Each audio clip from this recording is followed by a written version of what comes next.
बिस्मिल्लाहिर्रहमानिर्रहीम, अस्सलाम वालेकुम।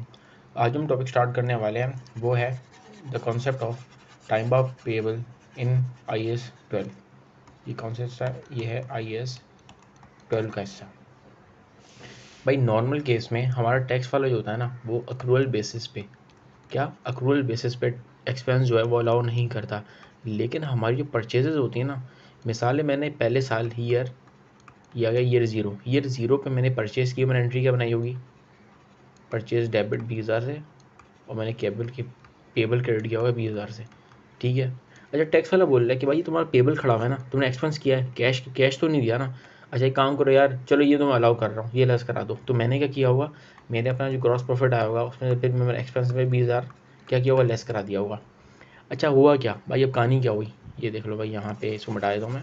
कहानी हुई का, जब मैंने ये ईयर ज़ीरो पर मैंने लेस करा दिया 20,000, देखो भाई दिख रहा हूँ, ये मैंने लेस करा दिया। अच्छा कहानी हुई क्या, ईयर वन गुजर गया, ईयर टू भी गुजरा और ईयर थ्री भी गुजरा ना, ये पेबल वैसा का वैसा खड़ा हुआ था।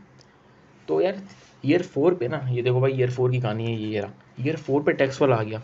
टैक्स वाले ने कहा यार तुम्हें याद है मैंने तुम्हें ना एक एक्सपेंस अलाउ किया था। हमने कहा सर मुझे याद नहीं। बोला मैं तो याद दिलाता हूँ, याद है तुमने परचेज की थी और 20,000 तुम्हें लेस कराया था, उसका पेबल तो अभी भी तुम्हारी बुक्स में पड़ा हुआ है। तो भाई ये कहानी क्या है, तुम पे क्यों नहीं कर रहे। तो उसने कहा सर अभी तक पे किया नहीं है। तो टैक्स वाले ने कहा भाई 3 साल तक तुमने ये जो पेबल है ना ये खड़ा रहा है तुम्हारा, और तुमने इसको कैश में पे नहीं किया। अब शाबाश, चौथे साल ना इसको एडबैक करा दो। हमने तुमसे बेनिफिट लिया था ना, वो हम तुमसे वापसी ले रहे हैं और हमें ये एडबैक चाहिए। तुमने ईयर ज़ीरो पे इसका टैक्स का बेनिफिट ले लिया था, अब इसको वापसी ऐड करा दो, अब उसके हम टैक्स ले लेंगे। हमने कहा सर ठीक है। टैक्स वाले ने बोला भाई जो भी तुम्हारी परचेज की लाइबिलिटी होगी ना 3 साल से ज़्यादा हो जाएगी, उसको हम एडबैक करा देंगे। हमने सही है भाई, ये लो एडबैक कर दिया। एडबैक टैक्स वाले को कितने की, 1,20,000 रुपये, करंट टैक्स 36,000 रुपये बन गया। Tax on accounting profit 30,000, current tax 36,000 और डेफर्ड टैक्स इनकम 6,000 की आ गई, हमारी रिकॉन्सिलेशन टाई होगी। अब आप बोल रहे हो भाई 6,000 कहाँ से आई, भाई ये 6,000 ऐसे आया है, 6,000 ऐसे आया, ये देख लो भाई ये 20,000 है। 20,000 ऐड कराने का मतलब क्या है, मतलब प्रॉफिट ज़्यादा, टैक्स ज़्यादा। जब टैक्स ज़्यादा तो इसका मतलब डेफर्ड टैक्स इनकम बुक करेंगे टैक्स को कम करने के लिए। तो इसका यहाँ पे डेफर्ड टैक्स इनकम हमने बुक कर ली और ये हमारी रिकन्सिलेशन टाई हो गई। ये तो कहानी थी ईयर फोर की।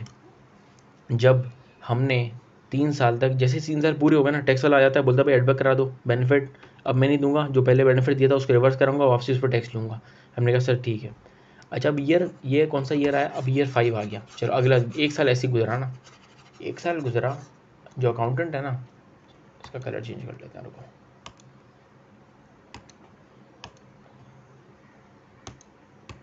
चलो भाई, जो एक साल गुजरा, जो अकाउंटेंट था ना हमारा, अकाउंटेंट है ये रहा भाई,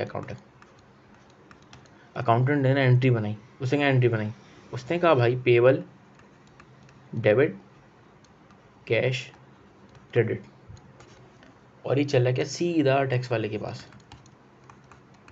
टैक्स वाले के पास चला गया, उसने कहा सर ये तो मैंने पेबल अब पे कर दिया है, अब क्या कहानी होगी। टैक्स वाले ने बोला भाई अच्छा तुमने पेबल पे कर दिया है, यार ये तो बहुत अच्छी बात हो गई। ये काम करो भाई, जाओ दोबारा लेस करा दो, ये लो भाई। मतलब हुआ क्या, कहानी ईयर वन पे हमने इसको कराया था, इसको लेस कराया था ईयर ज़ीरो पे। ईयर वन पे टैक्स वाले ने आके दोबारा एडबैक करा दिया क्योंकि हमने पे किया नहीं था। अब ईयर फाइव में दोबारा ये क्या कर रहा हूँ, लेस कर रहा हूँ क्योंकि मैंने पे कर दिया। तो हमेशा टाइम बाद पेबल, जब 3 साल तक पे नहीं होगा तो एडबैक हो जाएगा, और जब 3 साल के बाद जब भी पे हो जाएगा तो उसका हम बेनिफिट क्लेम कर लेंगे, लेस हो जाएगा। तो यहाँ पे टाइम बाद पेबल लेस हो गया, 80,000 की टैक्सेबल इनकम, करंट टैक्स कितना हमारा 24,000। भाई ये पे 20,000 रुपये कितना बुक होगा, डेबिट एक्सपेंस बुक होगा ना। देखो भाई पहले जो है, अब 20,000 का मतलब क्या, प्रॉफिट कम टैक्स कम, टैक्स कम मतलब टैक्स को ज़्यादा करने के लिए हमें डेफर्ड टैक्स एक्सपेंस बुक करना पड़ेगा। तो हमने याद है, ये देखो ये पहले हमने क्या बुक किया हुआ था, डेफर्ड टैक्स एसेट बुक किया हुआ था, डेफर्ड टैक्स एसेट। अब इसकी एंट्री क्या बनेगी, डेफर्ड टैक्स एक्सपेंस 20,000 से डेबिट और डेफर्ड टैक्स एसेट 20,000 से क्रेडिट। तो मतलब 20,000 रुपये डेफर्ड टैक्स एक्सपेंस बुक हो जाएगा, और हमारा जो ये देखो ये डेफर्ड टैक्स ये काट रहा हूँ मैं, डेफर्ड टैक्स एक्सपेंस, ये डेफर्ड एक्सपेंस आ गया 6,000 रुपये का, करंट टैक्स 24,000 रुपये का, यहाँ से आया ये देख लो भाई, और 30,000 से मेरी कंसलेशन आया हुआ है। अब भाई समरी समरी तो बहुत इंपॉर्टेंट है ना। समरी की कहानी क्या है भाई, जब 3 इयर्स पूरे हो जाएंगे हम इसको एडबैक करा देंगे क्योंकि ये टाइम बट पेबल हो गया। जैसे ही आफ्टर, ये देखो भाई ग्रेटर देन 3 लिख रहा हूँ, आफ्टर 3 इयर्स जब भी हम पे करेंगे तो हम क्या करा देंगे, इसमें लेस करा देंगे। तो जब ये 3 ईयर्स में एडबैक होगा, जब ऐड कराएंगे तो डेफर्ड टैक्स एसेट, और जब लेस कराएंगे तो डेफर्ड टैक्स लायबिलिटी, मतलब डेफर्ड टैक्स एक्सपेंस हो या डेफर्ड टैक्स इनकम। तो भाई ये बहुत छोटा सा कॉन्सेप्ट था टाइम बार्ड पेबल का। तो और हमेशा ये एक्सपेंसेस होते हैं अक्रूल बेसिस पर अलाउ नहीं होते। ये परचेज के केस में जो टैक्स वाला अक्रूल बेसिस पर अलाउ कर रहा है, लेकिन उस पर भी हम फंकारी कर रहे हैं, उसको पे नहीं कर रहे, तो टैक्स वाला आ रहा है बुल्ला भाई आप सेट बैक करा दो। जब हम पे कर दे रहे हैं तो टैक्स वाले की फंकारी हम कम कर रहे हैं और उसको दोबारा लेस करवा दे रहे हैं। तो ये छोटा कॉन्सेप्ट है, उम्मीद आपको समझ आ गया होगा। थैंक यू एंड अल्लाह हाफिज़।